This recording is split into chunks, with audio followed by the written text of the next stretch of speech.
Video, pag-usapan natin kung bakit mahalagang matutunan natin kung bakit mahalaga ang pera na ang magtrabaho para sa atin. Hindi sapat ang simpleng pag-iipon lang dahil hindi forever ang income natin. Hi!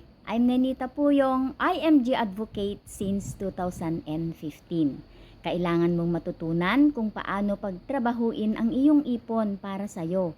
Dahil sa ayaw at sa gusto natin, darating ang panahon na tatanda tayo.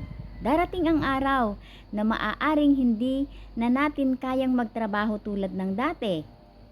Pero ang ating mga gastusin ay tuloy-tuloy at dahil sa inflation, patuloy ding tumataas ang cost of living.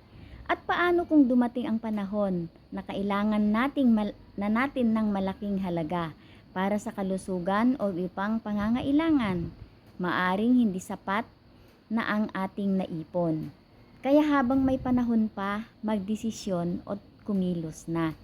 Huwag hintayin na dumating ang araw na sa kapalang natin pagsisisihan na sana ay nagsimula tayo nung mas malakas pa tayo at bata pa tayo. Save, invest, plan for your future. Ang pinakamagandang panahon para magsimula ay kahapon. Ang pangalawa sa pinakamagandang panahon ay ngayon na. Kung gusto mong matutunan or malaman kung paano ang maaaring simulan mo sa iyong financial journey, i-message mo lang ako.